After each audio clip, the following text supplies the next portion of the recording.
Good morning, good afternoon, and good evening to everyone who's joining us from different parts of the world. I'm Dr. Purnima Prabhakaran, Director of the Center for Health Analytics, Research and Trends at the Trivedi School of Biosciences in Ashoka University, and Senior Research Scientist at the Center for Chronic Disease Control. On behalf of these two organizations, it's my pleasure and my privilege to extend a very warm welcome to all the esteemed panelists who've joined us here today, as well as all the attendees who have registered on this very timely webinar. We are hosting this webinar on the occasion of the International Lead Poisoning Prevention Week, which is being celebrated this week. And all of us know that this is an issue that is less debated so far as pollutants are concerned. For people working in the public health space, we are well aware that a quarter of the global burden of diseases is due to modifiable environmental risk factors.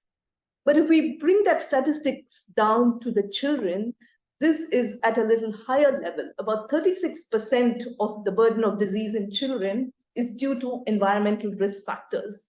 We have many more statistics from other organizations, from academia, from the UN, the UNICEF, that at any given point in time, a child is exposed to at least one environmental risk factor. Given the impact that this will then have on the demographic dividend of any nation, and particularly developing countries, we have therefore a huge task in front of us to do what we can to raise awareness about environmental pollutants. A lot of the conversation around pollutants centers around air pollution, especially for people living in the Delhi NCR region and India as a whole. Air pollution is the top of the table risk factor, and a lot gets spoken about it. And even within the air pollution discourse, I think much of the conversation is around particulate matter. But lead is one that is less discussed. As a source, lead has several different sources of origin. It may be the combustion of fossil fuels. It's probably from many other sources that we are not even aware of. Therefore, this Awareness Week comes at a very timely point in time when even the global organizations like the World Health Organization have advocated that around the world there should be a campaign for raising awareness on lead poisoning, and therefore the dedication of this particular week to this issue. And the theme this year that WHO has chosen is, very rightly so, End Childhood Lead Poisoning. And who better to discuss this than a parent, a pediatrician, and of course, people who are working to bring this awareness and the evidence base so that these discourses have some strong foundation. So we have in this very diverse panel today attempted to bring together a very diverse mix of speakers, ranging from academics who will tell you about the research that we have, very contextualized homegrown research that will feed into policy making. We have people who have worked actually in the policy space to make some changes in India, whether it was the lead paint or working towards the policies that could transform the conversations around lead in petrol, or any changes that are being advocated around heavy metal poisoning from informal recycling of batteries, for example, which is another important source of lead as a pollutant. We also have with us a representative from UNICEF. So thank you for joining us, Dr. Menak.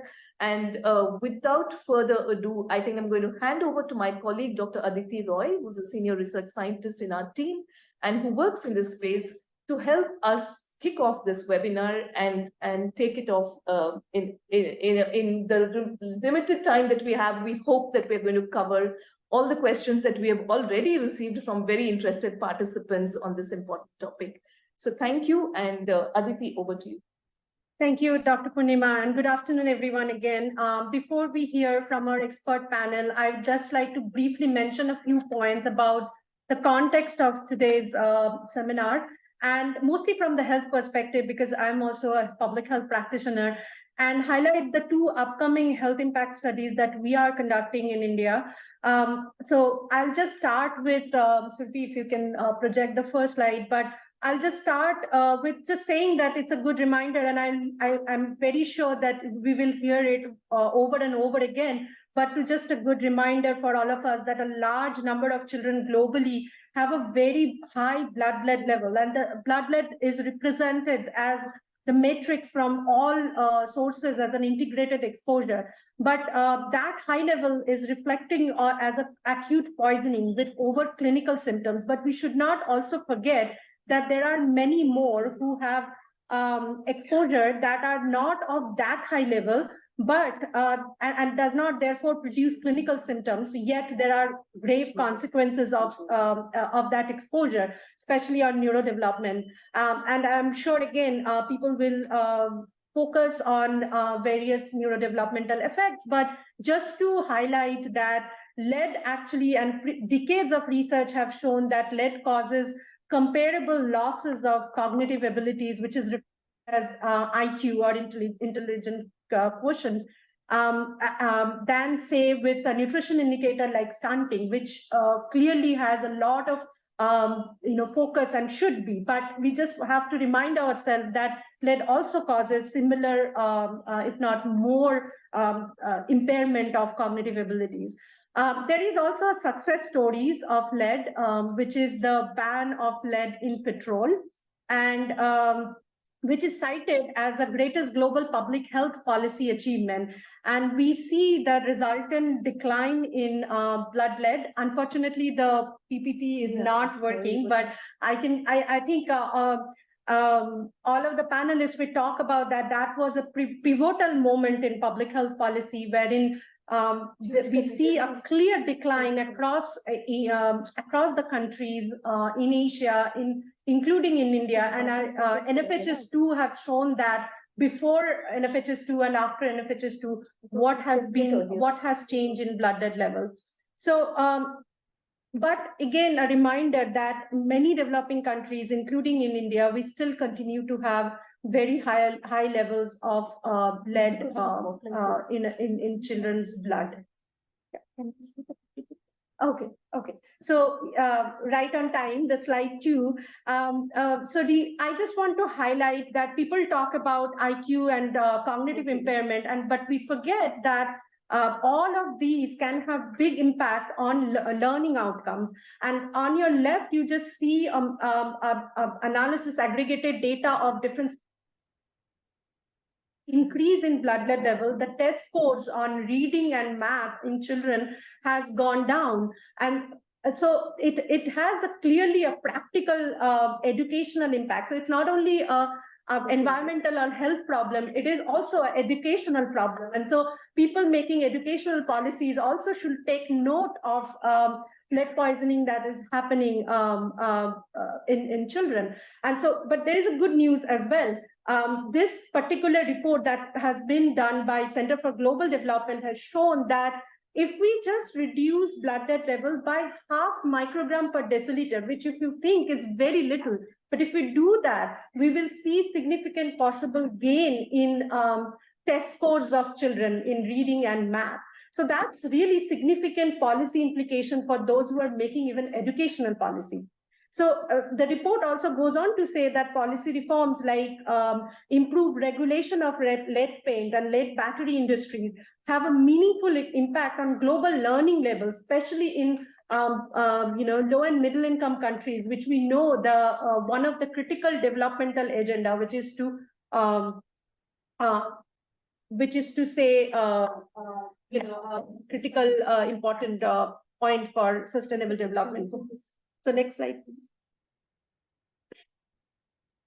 So yet, while lead problem is not much of a priority, in the international health agenda, I think air pollution and climate change is, as Dr. Purnima mentioned, and rightfully so, it should be. But I think we all should be mindful that lead exposure is intricately related to air pollution and will worsen by climate change. And these two issues have a lot of our attention, which lead exposure doesn't. But we have to stress that for addressing all of these together actually have co-benefits on health and education of children. So we have to make the argument for lead within also the context of air pollution, climate change, which at the moment gets a lot of focus. Slide 3. So I just want to highlight and end with my presentation with saying that to understand the health impacts of current exposure among Indian children, we are conducting 2 studies in India. And the left one, as you see, is a study in Patna, Bihar. And we will hear from Lavanya next that where in Patna, we have documented exposure from lead acid battery recycling. So we will be measuring outcomes of learning outcomes among preschoolers in Patna to see what are the impact of current exposure on the early learning skills of children. On your right, we have another study which is very unique, which covering 2 geographies, rural Haryana and urban Bengaluru. And I must say that they don't have any point sources as such, but we will have a diverse sources contributing to their lead exposure. So we hope to disseminate these results probably next year when we have the same meeting or sooner. And I think this should give some contextual data also on the health impact at the current moment. So I'll stop here and pass on to the next speaker, to our panelists. And the first panelist that we have is Lavanya Nambiar, who is the acting country director of Pure Earth India. Lavanya has worked extensively for Pure Earth across Asia in different countries, including Bangladesh and others. And I'm just going to say that I'll be very brief in introducing each of the panelists because they have a long list of accomplishment and credentials. But Lavanya also has worked in NCDs and health system strengthening. So over to you, Lavanya. Thank you, Dr. Aditi, and thank you for talking about your work. And in fact, we were in Bihar together when in December, last December. I'll talk more about that. So hello, everyone. I'm Lavanya Nambiar, and I'm the acting country director for Pure Earth India. And today I'll be talking about sources and impacts of lead exposure in India. Next slide, please. To start with, I'll briefly talk about Pure Earth, what we do. It was founded in 1999, HQ is in New York City, and we are active in over 26 countries across the globe, wherein under our toxic site identification program, we have identified 5,000 plus toxic sites and cleaned up around 120 plus of these toxic hotspots. In India, our office was established in 2006 in New Delhi. And we have state offices in Bihar, Maharashtra, Tamil Nadu, where we have active programs, ongoing programs in these states. And we're also expanding to states like Gujarat and hopefully in Uttar Pradesh as well. So almost every time we conduct an activity, we try to collaborate with the state government. We apprise the State Pollution Control Board about the results that we are finding, especially for BLL, which is blood lead level, and also for possible sources of exposure. We also collaborate with UN agencies, industry leaders, and local CSOs. Next slide, please.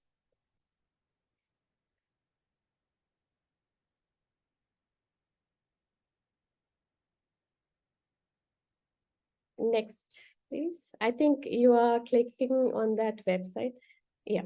So our vision is a world where especially children are able to live healthy lives and reach their full potential, free from exposure to toxic pollutions. And at this point, our focus is purely lead, especially in India. But globally, we focus on lead and mercury both. Next, please.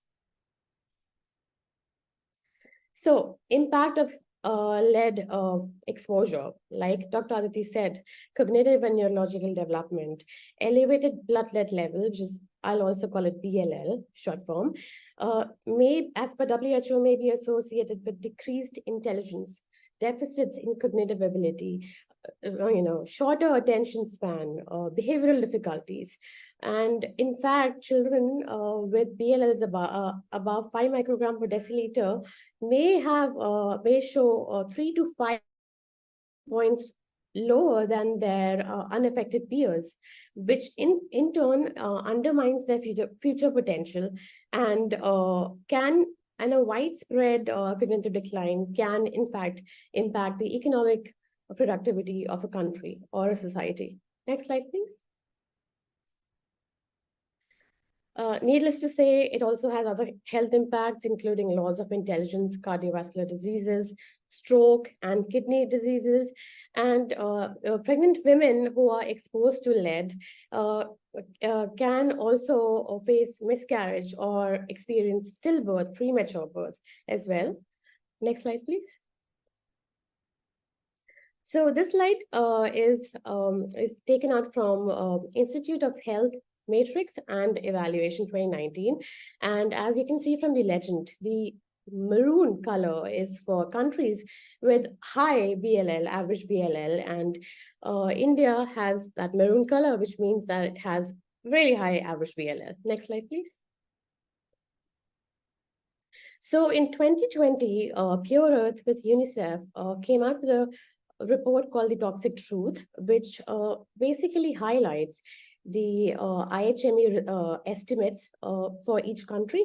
And in India, 275 million children are exposed to lead with elevated lead levels, which is, again, elevated means above 5 microgram per deciliter.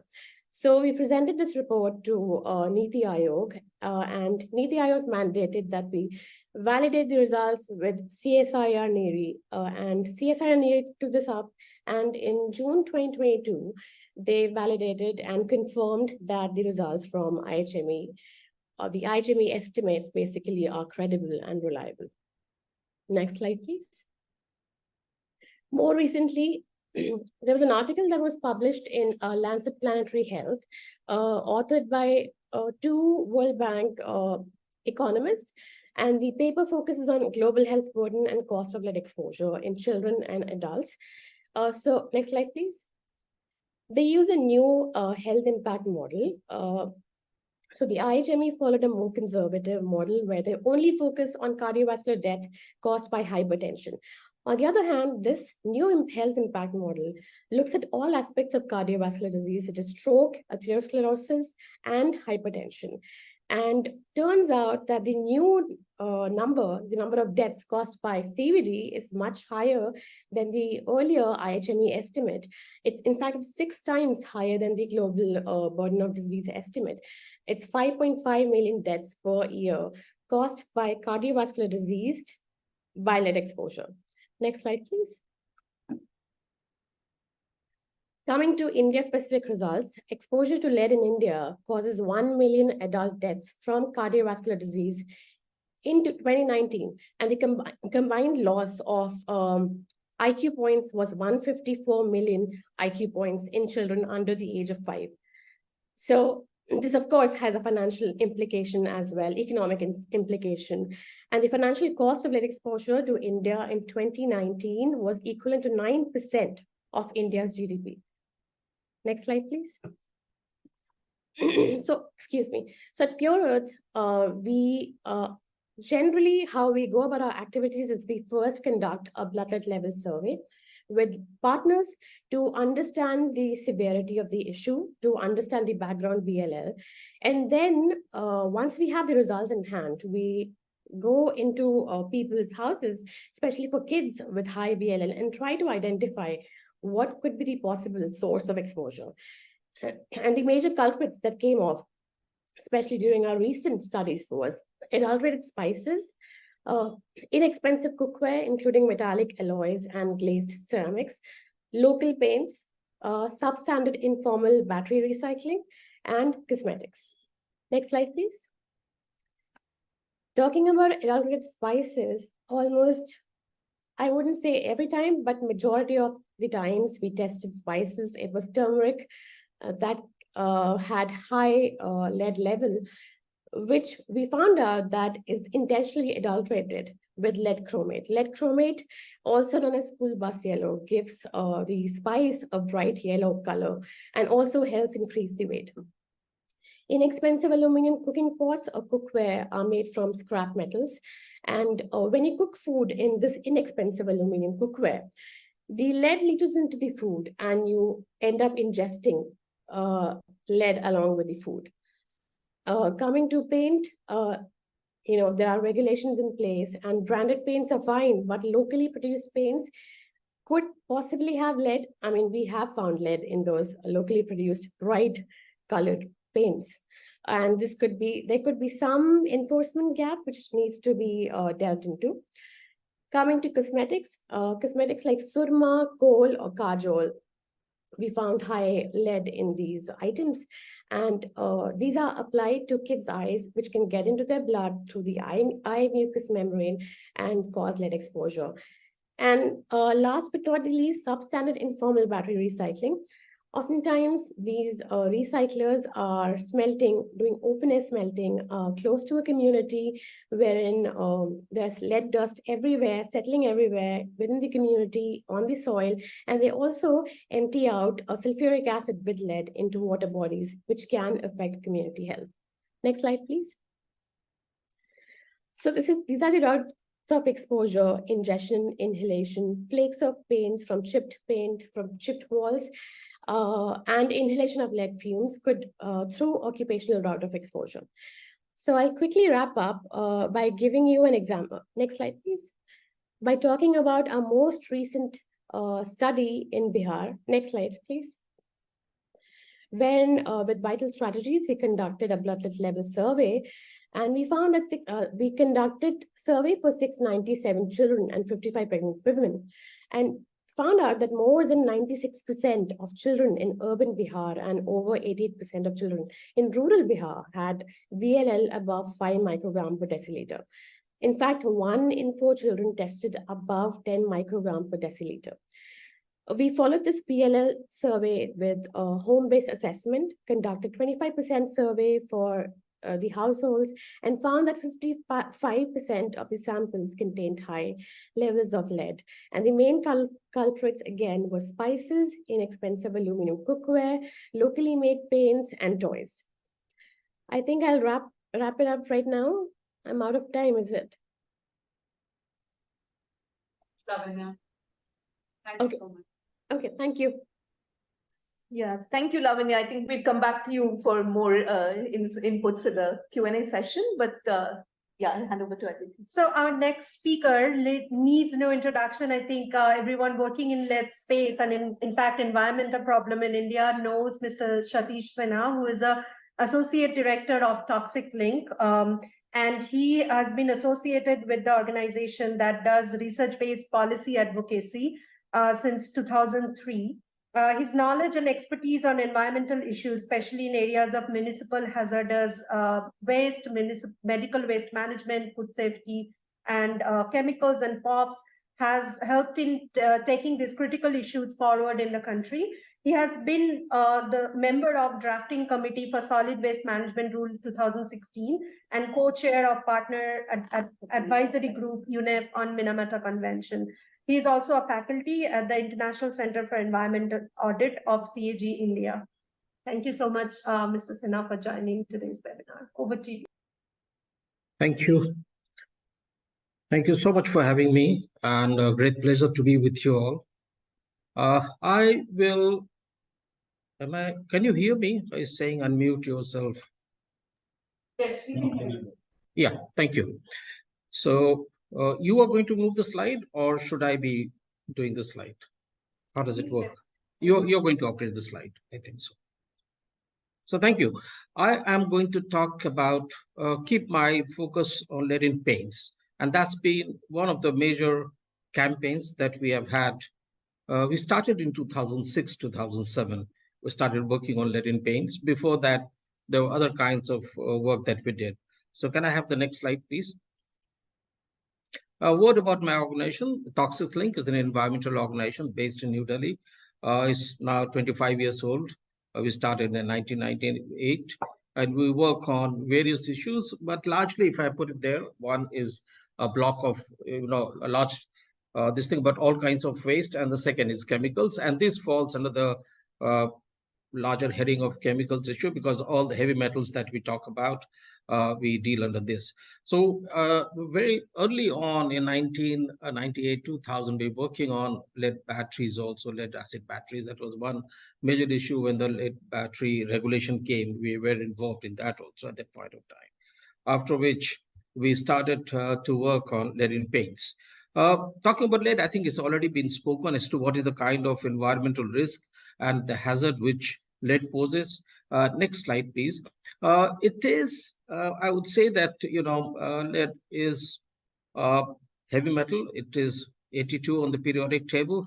And WHO identifies this as one of the 10 chemicals of major public health concern. I'm talking about deaths and the kind of toxicity it has already been discussed, but I think I'll just focus on one aspect, which is, next slide, other uses of lead. I think it was also mentioned that it was used in in gasoline, which got removed as a major public health issue. I think in India, we removed it in 2000, around 2000, it finally got removed. And that was a large intervention for a country like ours, because it needed action at two ends. It required action at the refining end and also at the vehicular end. You needed something else to be done at this end. So that was a big shift when we did that. And that time also there was data on lead poisoning, and especially children. But I like to say one thing: it is not only children; they are more vulnerable. But adults who are working and they have occupational issues, they also get impacted. In Delhi itself, we find that people who are engaged in lead acid battery recycling, they can have very, very high levels of lead content. I know cases, I've met them, where their acute lead poisoning can go up to 100 milligram per deciliter of blood. I've seen them, and they complain about acute symptoms, and they are treated after that. I've known many cases. So that's, but lead battery is biggest one, and there are other kinds of ceramics and electrical wires, seething. So all these are other usage of lead that we have in the country, and the exposure can come from anywhere, informal sector recycling and what have you, from electronic waste. There are multiple sources of exposure that can happen. Next slide, please. I will skip it because it has been talked about. It is something that is important. It affects the nervous system or the IQ levels of children, and that is the most troublesome thing, or that's the biggest thing that we see. The other thing that has not been much mentioned, but we know that it also, when you have lead exposure, especially in children, it causes a kind of an aggressive behavior. That is something to be understood, that it causes an aggression in behavior patterns that has been well documented across. Where there are high levels of exposure levels are higher, there's an aggression in society. Next. And then it has other kinds of impacts. So I'll just talk about our journey on lead in paints. We started in around 2006, 2007. And our starting point was, we were working on lead in toys, plastic toys. And that is where, when we started working on plastic toys, we found that toys have high amounts of lead. Now, when we talked to the toy manufacturers, we said, where do you get this lead from and how do you add lead? So we had a major discussion with the manufacturers of plastic toys, from everybody, from the Leo Metal and other people to the smaller manufacturers that we have in India. And they said, no, sir, unfortunately, we don't add lead. But what you find lead in the toys is because of the paints that we have, that we use on toys. So that made us work to look at paints. That was the starting point for working on lead in paints for toxic sling in India. But we knew that lead in paints have been removed in many other advanced or developed countries. So, but that gave us the starting point, and we started then exploring or investigating paints. So we did a report in 2007, and then we continue to do. You can see that almost every year on year we have done testing of lead in paints, and that is where the campaign built up. So 2007 we did a report. 2007 we did a report across the country. We picked up multiple samples, and then we found that all branded paints, everybody, but barring one. I can assure you, at that point of time also, in 2006, 2007, we had one brand of paint which did not have lead. But every other brand of paint, both branded and non-branded, had lead content, and very high contents, extremely high contents. And then we built it up. We started talking to the stakeholders, the lead paint manufacturers, that what can we do about it? Well, they were reluctant. They were very, very evasive in the beginning. They didn't want to speak to us. But slowly they came onto the table and then started talking to us. Then we built up this campaign in the region: India, Nepal, Bangladesh, Sri Lanka, and Bhutan. These were the countries that we started working together. They said, if we said that, India does export a lot of paints to many of these countries. They have manufacturing facilities also in many of these countries. Like Asian has a lot of, I'm mentioning this brand because we have spoken to them and have done a lot of work with all these brands. So when we checked these brands in Nepal and Bangladesh, we found the same content. Then we started working with many of these countries, and we found that, yes, we need to do. So every country had a separate campaign, but it was almost spearheaded by us. So that was one thing in 2008, 2009. And then in 2008-9, we moved a global resolution in International Chemical Safety Forum by UNEP in Dakar in 2009. And we moved a resolution to remove lead in paints from across this world, all countries. And this resolution was accepted at Dakar. It was moved by Toxics Link. And then it became a global issue that everybody needs to work on lead, and it was picked up by SciChem and then UNEP, and it became a global movement to remove lead from paints. So that was one major achievement that we had in 2008, 2009. And then we will see that, even the region, we found that countries slowly moving forward.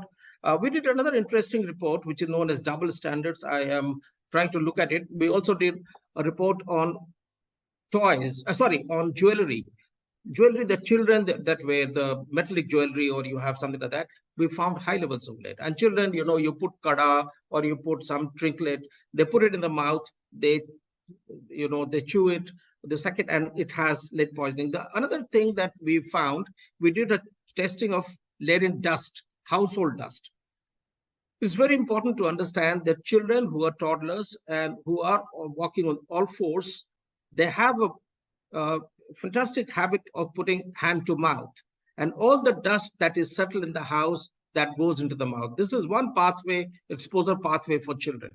And we found that many households, and we did this test in India, in Delhi, in multiple households across socio-economic backgrounds, even our own colleagues' houses where small children, we found high levels of lead. Now, where it comes from is a larger question. It can be air pollution, it can be household, your paints, it could be multiple things. But household paints that you have can have a large impact on what is the kind of exposure that your children can have.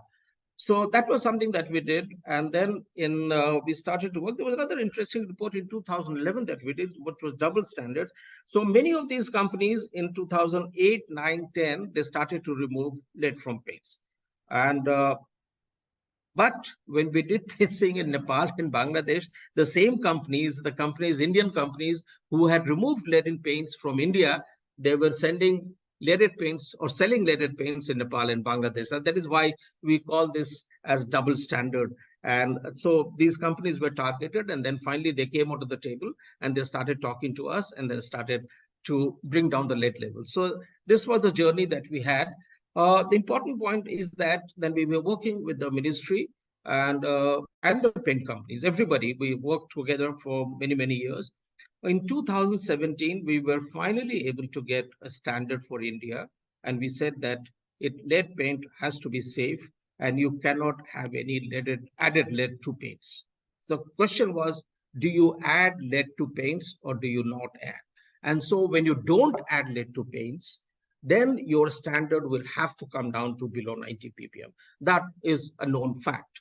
So it was agreed by the manufacturers of lead paint, or all paint companies, that for household paints, there shall be no added lead in any of the constituents of the paint when you manufacture paint, either solvent or your dyes or anything else that you use, or dryer, anything that will have no added lead to it. And that is why the standard of 90 ppm came about, and that was accepted by the paint manufacturers.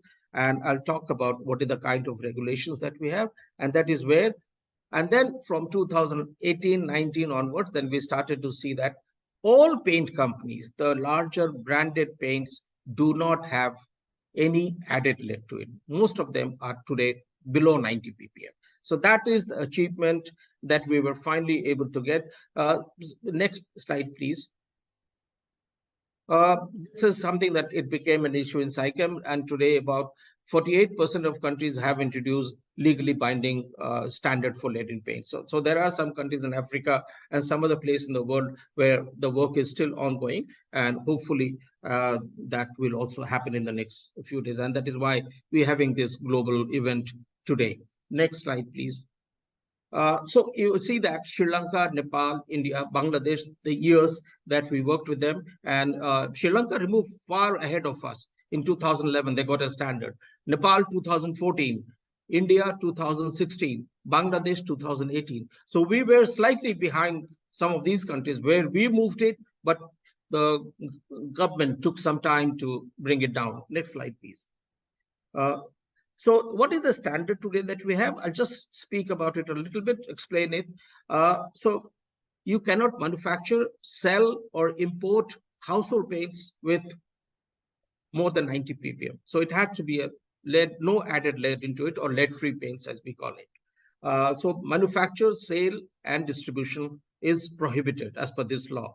Self-certification, household and decorative paints manufactured or imported after 2017 should have a label. All paints paint can must have a label. And what is the label? Lead content not exceeding 90 ppm. Because as a citizen, as a consumer, you have no way to find out if this paint is safe or not. And we insisted upon it that there must be a label on the can to say to a consumer that yes, it is lead safe paint, because consumer always asks, how do I make out? How do I know? The third thing was transitory provision. That was 2 years time period was given to the manufacturers from 17, that after 19, this law is applicable and we will not have anything. Testing, the testing in this thing was responsibility was assigned to the Central Power Research Institute. They're supposed to be testing and certifying these paints. These paints have no added lead or their content is below 90 ppm. So these are the broader frameworks under which this regulation was framed by the Minister of Environment, Forest, and the agency which was made responsible for it to implement it is Central Pollution Control Board. The Central Pollution Control Board is supposed to do certain amount of market surveillance, certain amount of testing, and then they're supposed to penalize or take action against those manufacturers who are not doing it right. Next slide, please. I just have one or two. Okay, as necessary action phase out lead from paints. Niti Aayog has just received a report in 2022 also, and they're working because, well, where you have, next slide, please. These are all the, kind of labels that we had before, and now what is there?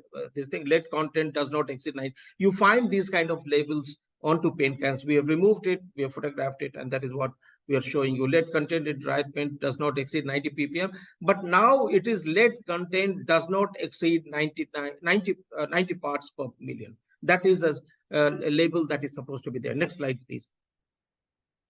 And I'll skip this next one. So now what we have, I'll just tell you that the biggest problem that we have today is paints manufactured by SMEs, the smaller brands. And it will be wrong to say that SMEs don't have the adequate technology or capacity not to do it. They have the capacity and technology. It is thus that some kind of surveillance and enforcement mechanism is not adequately implemented. And that is why we have this kind of it. These are the testing that we have done this year. And we find that levels are as high as this. You can see this number of samples, 11.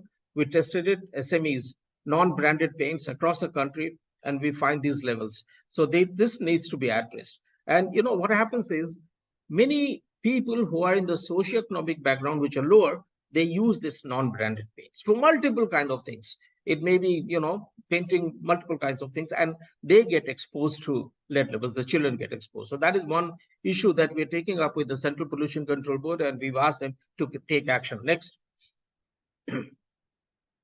So I think the challenges remain same. I think about the SME brands for lead in paints, low level of awareness among stakeholders, limited health studies, that is there, because what is the lead level? Because many of the NGOs do not have the capacity to do this kind of blood lead level testing. There are also ethical requirements which are supposed to be there. So it becomes very, very difficult to conduct these kind of studies.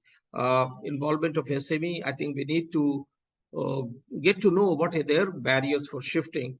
And many times we found that today you have one brand which is manufacturing it, you bring them to book, you find the name changing. Today is Camel, tomorrow it becomes Monkey brand. So you just change the name and then you keep selling the paint. So these are the challenges that you face in the market. Why SME continues to do that? And because it's not a very tech intensive industry, it is just a mixing, bring all the constituents, mix it up in a barrel and you can sell it. So that is the kind of low level expertise that is required, and that is why you find SMEs doing this. So these are challenges that we find as far as lead in paints is concerned. Lead recycling is an environmental human health challenge that is, I think, known for all of us. So both electronic waste or lead acid batteries or multiple kinds of things, they have their own challenges, I think. And I'll just close it at this point saying that we've moved a lot as far as lead in paints is concerned, but the challenge remains in the SME sector. And if we can address the SME sector, perhaps we'll be far better off. So thank you all. Thank you very much. And I'll be open to any questions on this. Thank you. Thank you, Dr. Sinha, Mr. Sinha, for sharing your years of experience and with policy making and with dealing with MSME. I'm sure people will have lots of questions about paint and lead and paint, but we have to, in lieu of the time, I think we have to move on to our next speaker. And our next speaker is Vavreen Kandhari, who's a founder of Warrior Moms, and everybody now in India knows her as a parent who and a citizen who's working towards clean air for over 2 decades. And she has facilitated the rise and management of social movement campaigns like the My Right to Breathe, Delhi Trees, SOS, etc. And I just want to mention she has a big accomplishment, so I'm not going to read that out, but she has recently accomplished Climate Parent Fellowship with Our Kids Climate for the year 2022-23. And as she mentioned that she has until now has not been involved with lead that much, but I hope that this webinar changes and her voice is one of the biggest, I would say, that can move the needle towards a better future. Thank you, Vavreen, for joining, and over to you. Thank you so much, and so kind of you for the magnanimous introduction. Thank you, Dr. Purnima and Ashoka University. This is actually very, very enlightening. And yes, I have to say that maybe we're in a small sphere of the PM 2.5 and PM 10 that we are working around. And knowledge, I always parents and citizens as all of us on lead was without repeating. I mean, Lavanya has shown some fantastic sources which we had no idea on spices and things. So for us, lead was about batteries, lead was about paint, and lead was about toys. And all that other things that I've heard now, from Mr. Sinha and Lavanya and Dr. Roy is extremely enlightening, even to me. So of course, one is that that goes to show that yes, the awareness is very less, and groups like us and parents groups or other groups like us should actually be working on this for more parents to understand the toxicity that is extremely dangerous for our children. This it may be some very low grade inflammation, but it can really translate into a silent killer that could be cardiovascular diseases or diabetes or various conditions. And of course, actually, because I'm loving that, because all the experts are here and I'd rather give my bit of time to them. So I'm not going to repeat, because everything that I was going to say is mostly it's been said and said by experts who are actually doing work. The only 2 things that I have, like to raise as issues for something that, like Mr. Sinha has just said, that they have taken this up with the CPCB. But of course, in India, there is really no specific law that requires maybe, for example, say the landlords. When you rent a house or buy a property, that it kind of specifies any lead-based paint hazards. Please, I could be wrong, but that's what I feel. And many countries, that's extremely important. So if all institutions like yourselves and we can all work towards making this happen, it's extremely important, because we have to understand that of course there's one set of homes which is the elite, but mostly the slums and the low lying areas, schools, etc., they have very local paints that they are still using, and we know and we see them, and on the ground we notice that, and we can also help to actually put this in a study form and do a little research wherever we are doing our, say, Chula studies or indoor air pollution studies. We can always take up this stuff, and I can tell you that it's obviously not as good as it looks. So of course the primary legislation right now is about the Environmental Protection Act, so I'm sure under that and the Waste Management Act something can be pushed in, and the experts will know that. And the other is only source that I think so far has not been spoken here, and something that I've heard in the Yamuna Monitoring Committee as well, is the old pipes that, the water pipes that are there in the city. So in Delhi also we have close to about, most of our pipes are about 50 to 60 years old, and they're rusted, and so they are one of the major sources of lead as well. And so testing water becomes extremely important, and but I do know that in the TDH where we measure water, we don't have any facility to kind of test that. So this is again, and as you know, water is the difficult source to contain and kind of catch that toxicity. And then the soil, of course, with all the lovely landfills that we've got here and everywhere now, and the waste, the leachates coming in. So I'm not sure, but I do believe that I'm sure those areas would be having, like Dr. Purnima knows, we work together on projects where in Bhalsawaz and Ghazipur, and also the lead contents are high there in the water, and that water is because of all the leachates from the soil. So these are the only points that I have in mind, besides all the, and we have some of the warrior moms who are working on non-plastic toys, and they have been actually advocating a lot of no lead, but it's more on a this commercial basis, because now they're selling that stuff. So I don't kind of bring them so much, but they have a lot of data to give on toys still in India, where there's a lot of lead that's coming in the paint, like Mr. Sinha mentioned. So I think I will just give my time to others who will. I'm very happy to hear and learn more. Thank you so much. Thank you, Babreen. It's always a pleasure to have you on my panels. It's a fresh breath of air, like to get a parent to speak, from the perspective on the ground. So, Yeah, and of course, it was all ours. It's all mine and all of us. Thank you, Dr. Purnima. So kind of you.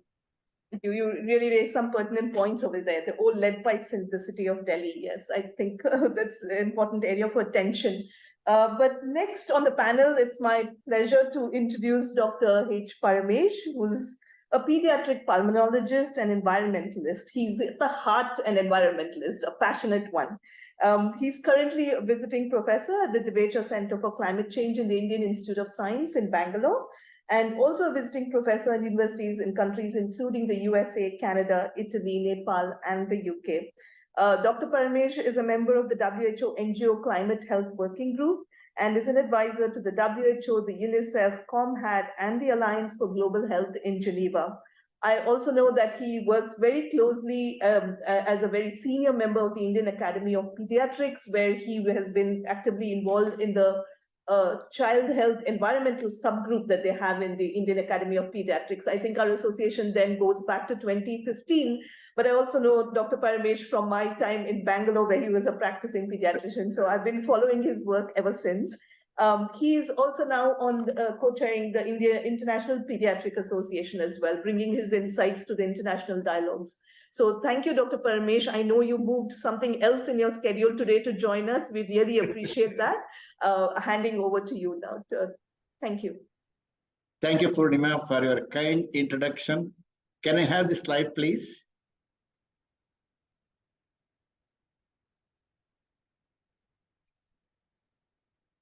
Can you put the slides?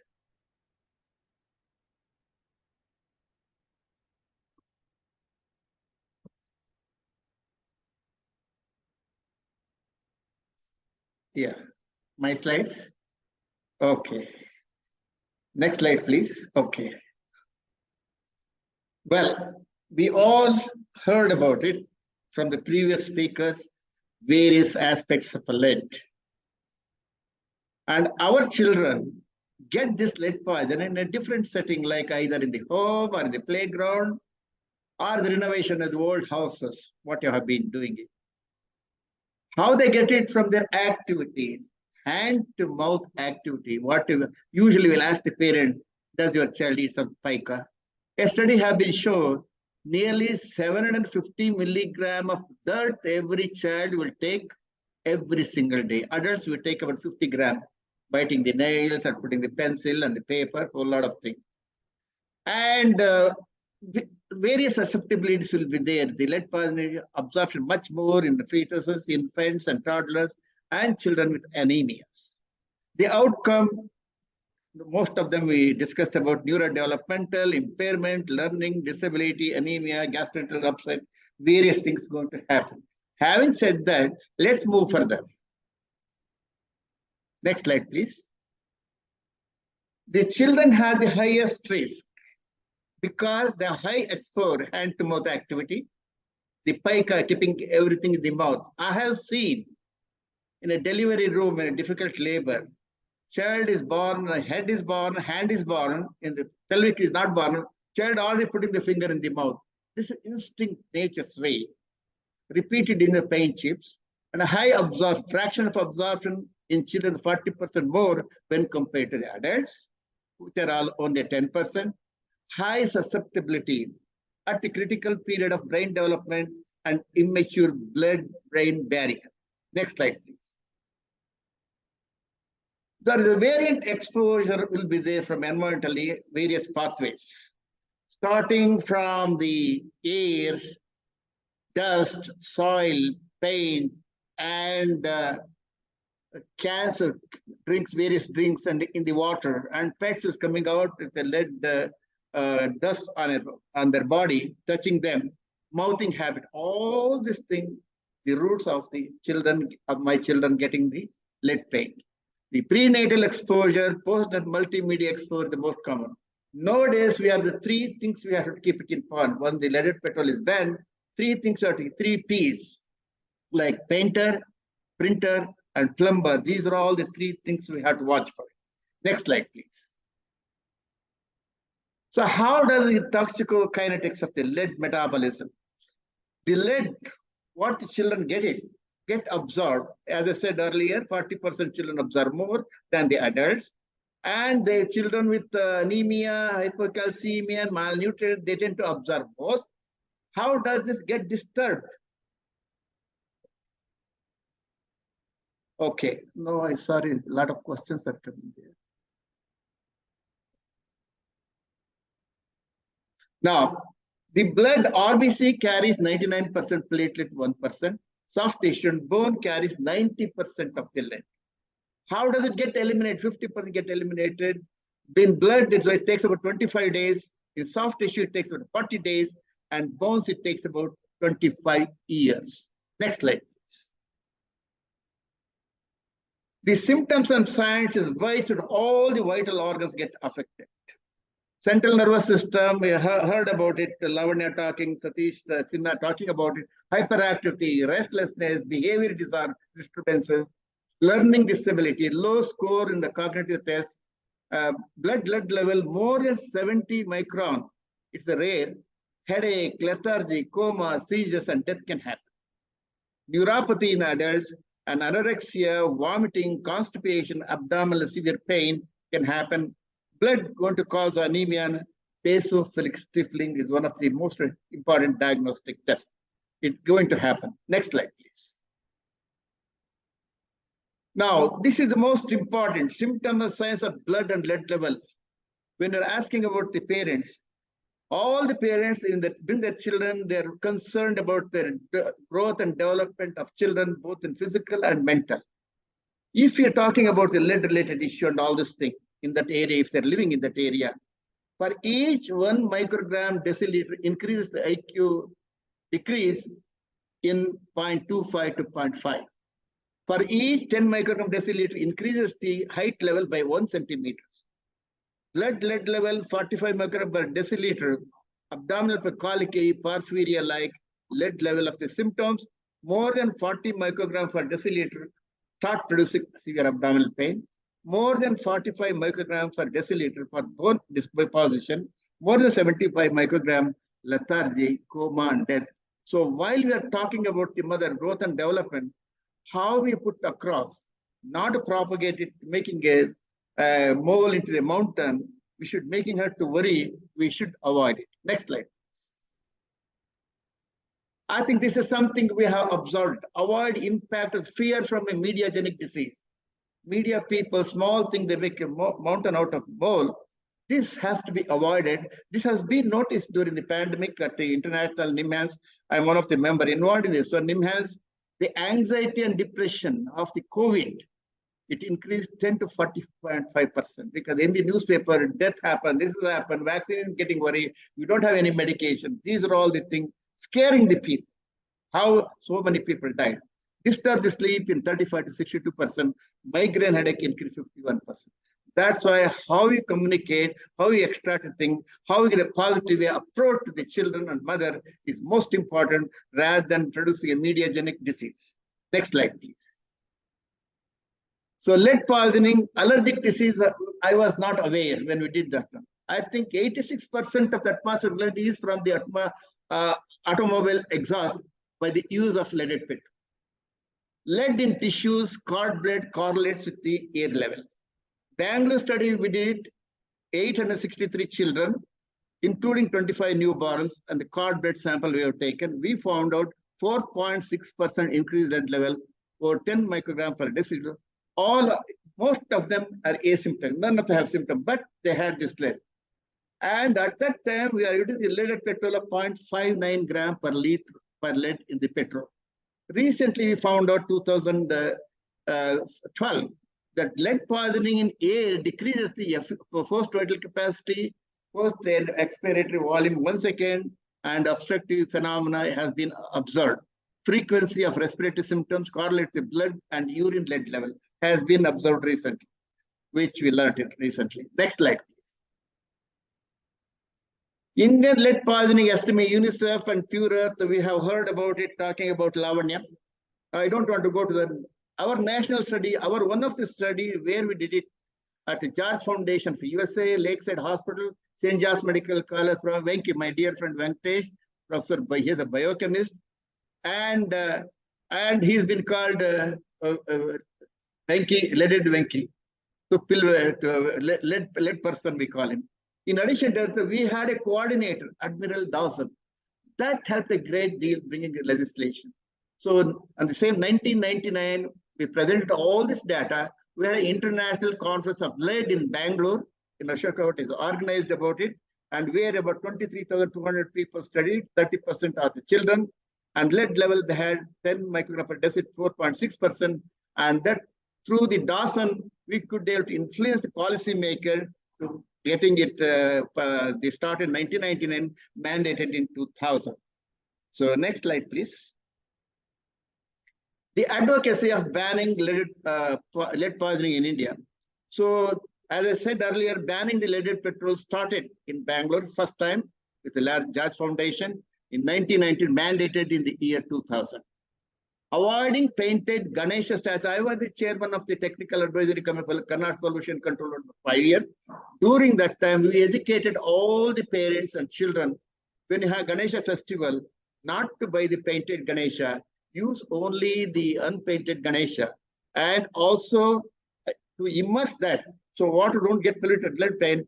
We made pools in the corporation, different ponds areas, so that people can immerse the Ganesha statue there. And also in the houses, we made you have your own big bucket pan, immerse Ganesha there. Next day, these water, same water can put it in the plants. This is being propagated very well in Bangalore. Government of India regulation on lead content in paints in India in 2017, food safety standard regulation in 2011, battery waste management rules started in the year 2020, Government of India, Minister of Environment, Forest, Climate Change. Next slide. So how do we take it forward with lead poisoning? There are a lot of fill-in gaps. We have to look into that too. Implementation of existing rules, making new rules without implemented sufficiently, effectively. Increase the testing capacity of lead in blood in district hospitals. That's what Venki says. Every children in a district hospital permits have to get checked. But many children don't want the blood testing. Many parents get scared to giving their children. Even seeing the white coat, the children run away. I think some of the study that has been done from the Ayurvedic medication from Venki, about 29 people, 1 or 2 children ran away. They didn't want a blood test. So I think what I want to do this one, better to use the lead level in the tuft of hair than blood, which shows how much is stored and how long it's been stored. I think this is the paper 2017 in Helsinki. I was one of the judge. This way of agenda, the best, one of the best paper came from Finland. I think that paper allowed. I think recently it has been published in 2023 from our Indonesia. I think which is the best thing. It correlates with the blood level. Tracing this, and we have to trace the source. That's the most important. It's very near to the lead is very heavy material in the air pollution. Is very near. It won't spread too much, like less than 2.5 micron going away from that. Treatment protocols, we have to look for it. Continued education with facts, avoiding mediagenic disease. We have to educate the society. Think locally, act locally, propagate globally. So these issues, a continued process has to be done every single day with the society, health professional, stakeholders, local leaders, policymakers, that our country's ethos is Vasudhaiva Kutumbakam, one earth, one family, one future. All the lives can be saved from this heavy metal pollution. Next slide, please. Thank you very much for your time, and let each one bring out with our values, we can win over this pollution in future. Thank you very much for your time.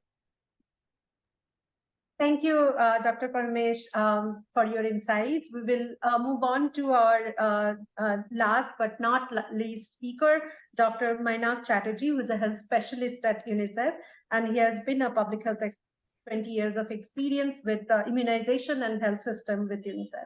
So over to you, Dr. Chatterjee. Thank you so very much, organizers of this webinar, for inviting UNICEF. Very happy to be here and share my experiences in this expert group. So before I start, I mean, I'll make things very clear with Dr. Parmesh, with Ms. Nambiar, with Sinhaji, with the community perspective by Bhavrinji. I'll not even dare to approach the technical parts. What I'll rather try and do is to maybe provide a context, because the topic that I have is how can international agencies, organizations contribute to this particular aspect and sort of get it away from a business as usual perspective that we have. So in that, I'll spend a couple of minutes trying to place this particular problem, public health problem, in the context of the primary healthcare approach, which I feel is very important to do, and then probably go on to identify how agencies, how stakeholders can get together to potentially address this problem. So if you look at, I mean, forget lead poisoning, for any public health problem, if you look at the primary healthcare approach, what does it say? It says, you know, there has to be provision of integrated services. There has to be empowerment of the communities, families who accept the services, and there has to be multi-sectoral action. So when you place the context of lead poisoning within this particular framework, so what do you have? Obviously, as you know, the speakers before me have pointed out, the sources of lead poisoning, they are multi-sectoral.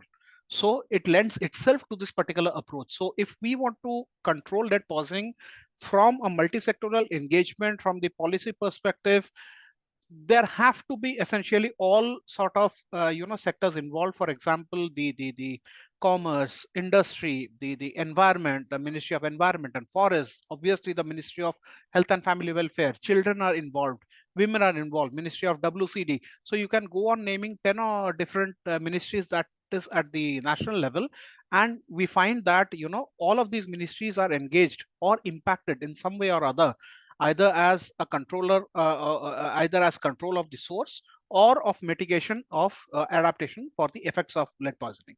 So that is number one. When you think of integrated health services, you do have a pretty standardized and good work in progress public healthcare system that we have in place.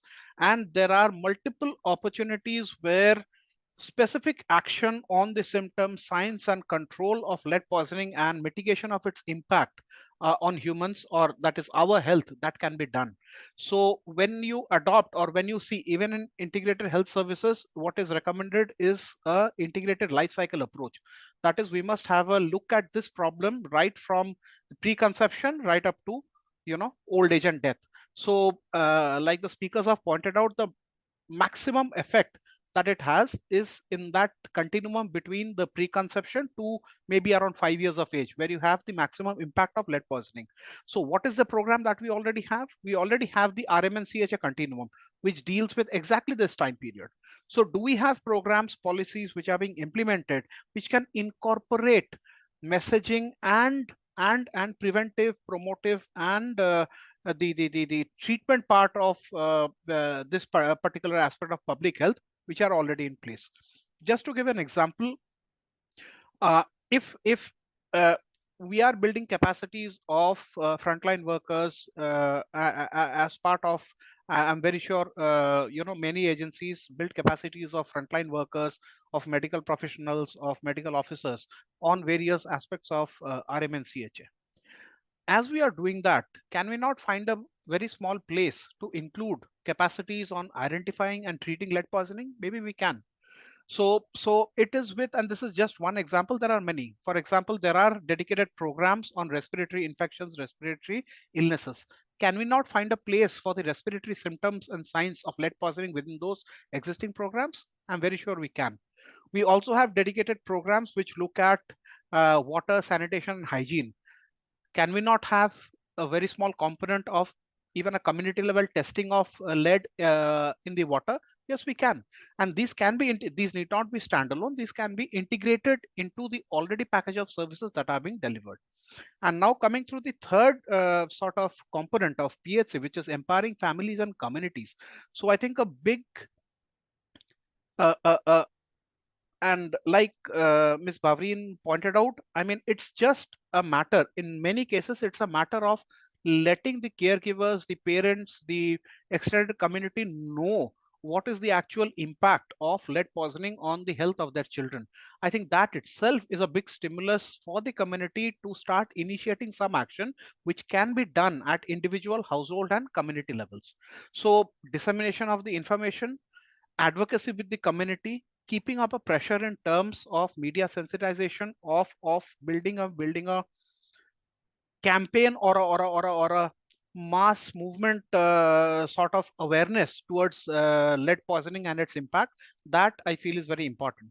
So now placing it within the overall sort of components of the primary healthcare, the structure, where can international agencies come in? I mean, speaking as UNICEF, just to let the audience and everybody else know, we do have a integrated program which is known as Healthy Environments for Healthy Children, which is the HEHC, which seeks to address all the climate change and environment related impacts on children health, which also has lead pollution as a big part of it. And I'm very sure all other agencies like I'm aware of UN agencies. I'm not aware of non-UN agencies with mandates on lead poisoning, and apologies for that. But I do know that WHO, UNDP, UNEP, UNIDO, all the basket or the bouquet of UN agencies that are available are working in some form or other, either on the source or on the adaptation or the mitigation parts of lead poisoning. So, and I'm very sure that there are a lot of agencies, and it has been a privilege to learn on this webinar about a lot of your work that has been going on. So that has been very good to learn. So I'm very sure there are hundreds and thousands of such agencies that we have, which are working on one or part of the three components of the PHC response framework that I was talking of. Now, coming back to the central question, what can international agencies do? What I feel is, and this is personal opinion, it might be different. What I feel is the primary stakeholder or the primary responsibility for addressing, as for other components of public health, rests with the government of the day or the administration and the governance structure, which is to say that the public health system that we have is the one, and the government is the one which has to respond. Now, does this sort of lessen the responsibility of international agencies? Does it absolve us from our responsibilities? No, it doesn't. But what can international agencies do? What I feel is there are 3 or 4 very important areas where international agencies can contribute to this particular issue. The number one area, because this is a multi-sectoral problem, I see a prominent role of intersector, international agencies as being a forum for convening partners from all the sectors which are involved, and setting up these convening platforms not only at national level but also at state and local levels. Because India being a federal sort of structure, you can have policy, you can have guidelines at national level, but the onus of implementation, the onus of monitoring implementation, the onus of funding parts of those interventions, they lie at the state level. So I see a convening role for agencies, international agencies, in this particular effort, whether at national, state, or local levels. The other big role that I see for international agencies is also about advocacy. And advocacy, not just general advocacy, but hard evidence based advocacy. Like the 4 speakers before me, I was seeing a wealth of information, and UNICEF itself has contributed to a lot of information on lead poisoning, other environmental pollutants. Now, the evidence based advocacy is another important component that all international agencies, all agencies at national, state, and local level can use at their different levels of operations to drive this agenda forward with policymakers, with implementers, and with the community at large. Because advocacy would be required at these 3 levels. You would need policy advocacy for defining the policies and coming out with the policies. You would want advocacy at the level of implementation to see that these policies are implemented, and you would want advocacy at the level of the community to build up the knowledge level of the community and drive them towards action to mitigate against lead poisoning. So that is another important area that I see. The other important area is the generation of the evidence. Now, there are 2 ways to go about it. Now, as we have seen in this particular webinar, we have seen discrete examples of research studies and data collection interventions that have happened, and information has come about on what is the level of lead poisoning in the country and how many children are affected by it. But if we want to take it forward in the long term, there needs to be processes and tools in place which enable us to do this in a continuous manner. So I'll just give an example. For example, can we advocate? Can we get together and ask probably the NFHS to have a BLL as part of its methodology? Can it be done? I don't know. Is it being discussed? I still don't know. But again, putting it into perspective, we can't rely on individual discrete research to provide the advocacy, sort of the evidence for the advocacy and implementation at all levels without building it into the system. So that is another important point where international agencies, I'm sorry. Okay, I don't have a presentation. That's fine. Anyway, so international agencies, should I? There's a screen being shared by somebody. Requesting Dr. Parmeshwar stop sharing screen. Please continue. Yeah, okay, great. So again, one of the important components that I see international agencies and agencies in particular contributing to, probably the methodology of it, the tools of it, how to go about it, and also providing evidence and the rationale for this to continue so that this can be inbuilt into the system. Now coming from, so all of these are stuff probably which can happen at national and state levels. Now coming down, and I'm sort of making my last point or last 2 points, coming down to the level of the communities, there is a very, very important role that all such agencies can play at the level of the community, because it's one thing to influence policy from top down, but there's also a concomitant requirement of influencing policy from the bottom up. So that is a very important sort of perspective which international agencies can bring, because a lot of international agencies have pretty good presence on the ground in terms of people that they engage with and the partnerships that they have with CSOs and CBOs and the local communities.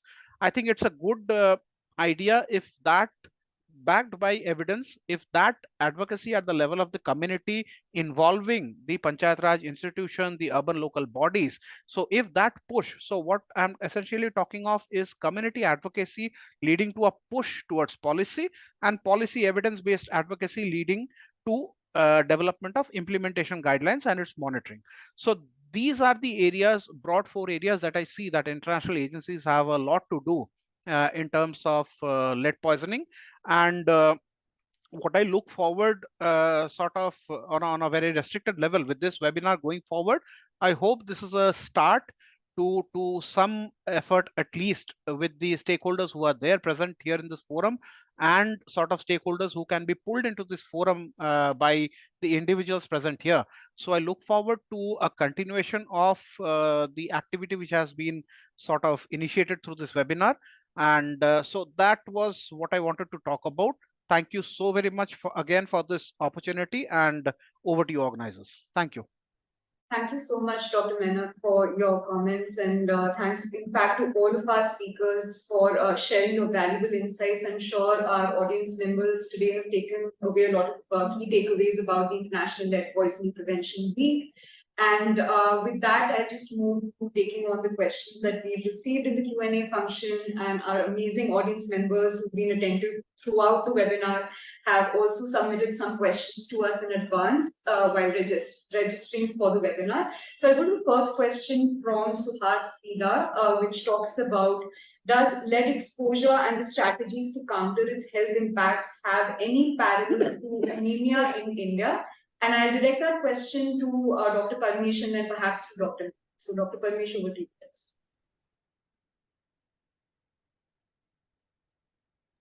If we don't have Dr. Parmesh, I think he's not visible to me on the screen. So I'll direct that to Dr. Menon.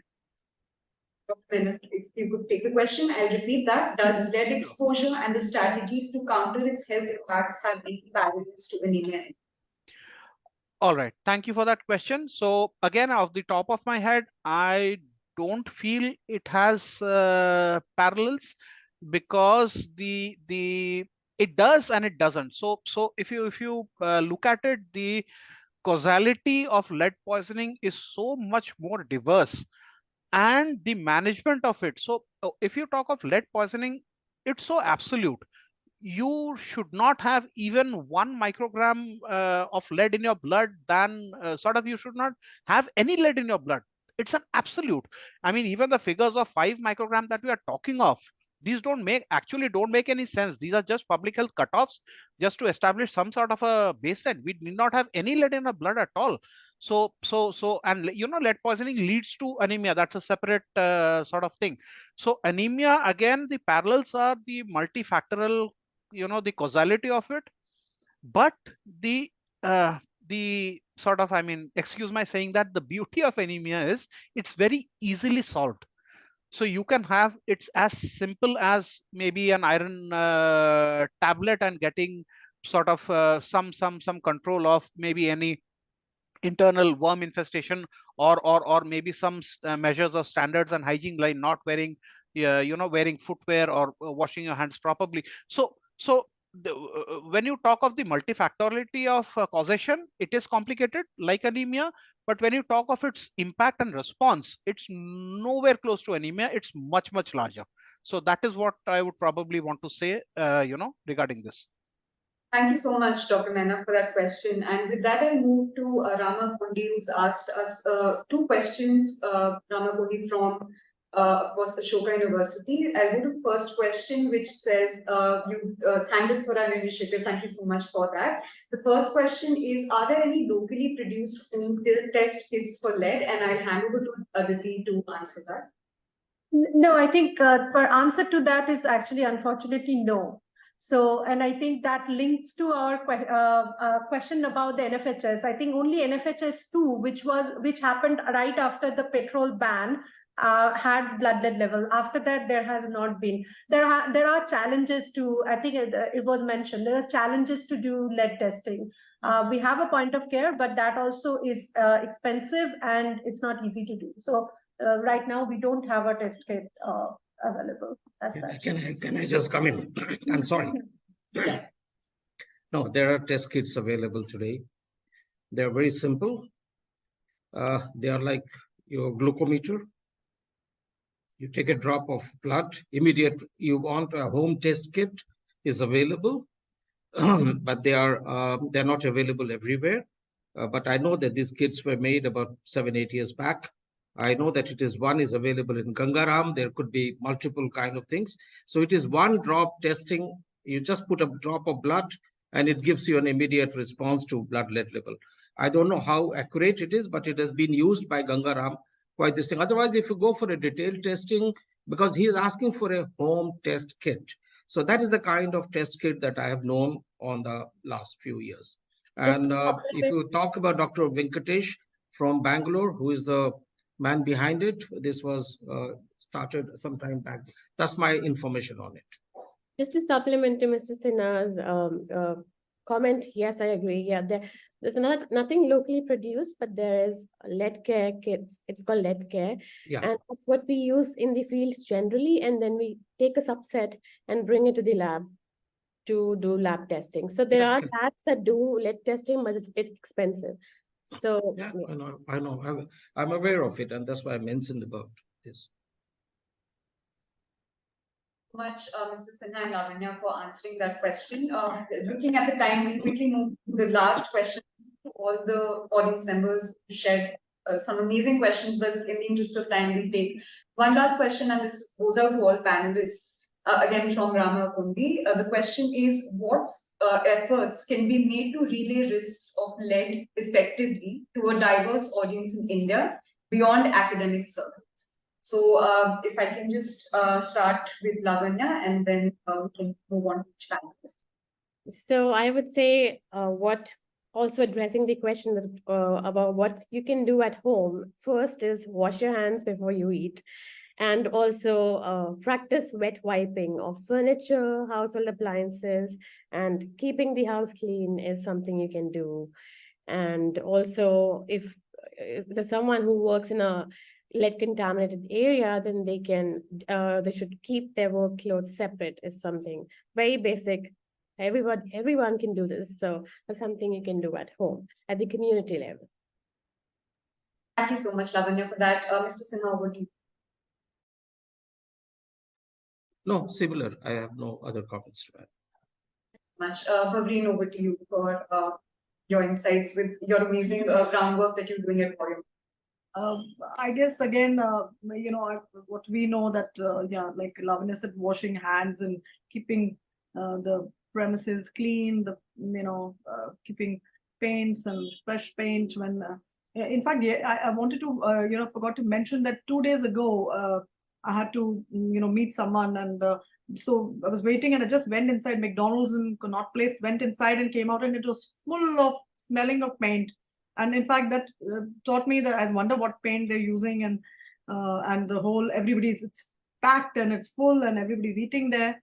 So these are the kind of issues that I think more about awareness, for citizens. Thank you. Thank you so much, Bhavreen. Thank you for that. And over to Dr. Mehta. Thank you. So just to reiterate and to agree with both Ms. Nambiar and Mr. Sinha, that personal protection, this is something, and household and personal hygiene. So these are basic public health principles which are applicable across a wide range of conditions and not only lead poisoning. So I think that is the first point. And as from COVID, as we have learned, that personal hygiene does have a very, very big impact on the levels that you are exposed to. So the simplest sort of thing that can be done is at the level of the household, which are the points which the other panelists have raised. I just want to raise a different point, and maybe it's a bit tangential, but it's also not. So one of the things that we forget in such a complicated issue like lead poisoning is the need for a lot of policy and governance. So being a good citizen, raising the topic in electoral issues, in your local electoral conversations, is also extremely important as a citizen. So when we talk of the pressure coming from the community up towards policy, I think this is something apart from the things that you can do with your family, with your children, with your parents. This involvement in the citizenship process and raising this, as a political advocacy point at the lowest level goes a long way in drawing attention of policymakers when it comes to evidence being presented to them when they are at the state or national level. It does work. So I think that is one point I would like to sort of highlight as being very important. Thanks. So thank you, Surbhi. Thank you, everyone. I think we've reached the end of our webinar time here. And actually, I think I'm personally also feeling that, we need a lot more time to discuss an issue like this. And this webinar really personally, again, came as a breath of fresh air for me. We've been having a lot of conversations around air pollution, climate change, and also children's health. But for the first time, I think we took this initiative. It's our first in this new home institution in Ashoka University for us, as well as in CCDC, to be talking about lead separately in the entire webinar. And I think it's very timely, very relevant, and very important. And I'm really grateful to all of you.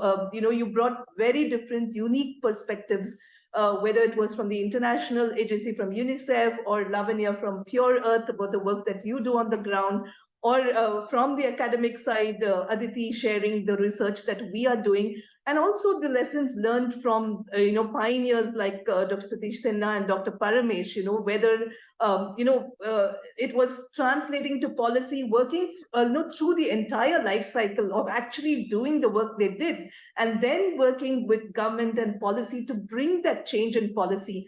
You could not have asked for more. I think we covered the entire gamut of one pollutant, and I think there's a lot that can be done together. I think the framework that Dr. Menak shared in the end, I think it's an important point for us to pick up from here. I think this webinar was the first step, and I think going forwards, this very important point of working together intersectorally, whether it's from the ground building awareness, that is something that we attempted to do in this webinar, or taking it across the whole life cycle to the policymakers. Unfortunately, we tried, but we couldn't get a representative from the policymakers, which is the usual case. Unfortunately, it's very rare that we have a representative from either the Environment Ministry or the Health Ministry, coming to talk to us as academics, sit across the table and have these conversations. And you were very right, we have to be that convener. We have to provide that convening platform for these dialogues. Only then we can translate the evidence that we're all building together to policy, effective policy, and not to forget the implementation piece. I think on the ground, we need to work with communities, we need to work with every stakeholder, whether it's the parents, the pediatricians, or the adult health practitioners, as well as the civil society organizations. I think there's a big role for them to play as well. And I think going forwards, we'll be happy to take that role. And I'm looking at my colleagues here, Aditi and Surbhi, because this was an initiative that, that started off with our conversation in-house, saying that we've got to do something for this lead awareness week. And thank you all for being our partners on this initiative. And I'm going to say that we are going to take this forward with you all, on board. We need all hands on deck. Let's take this conversation forward with the powers that be. I think it's an important initiative, and it's something that we should do with speed and scale. And I think we have the future generations' health at stake. And I think that's enough reason for us to raise this collective voice, not just on awareness, but making sure that the right policies are made and within the right timeframes. So thank you once again for all of your kind contribution to this webinar. Very important insights raised over here. I'll close by saying thank you to Ashoka University and the Center for Chronic Disease Control for logistic support, to my colleagues Surbhi Dogra and Aditi Roy for having put this webinar together, the concept behind it, as well as making sure that we had all the right people in the conversation today, to the audience for being very diligent and attentive right through and raising very important questions. And I hope we can reach out to you in the coming weeks to take this work forward. Thank you, everyone, and have a lovely day.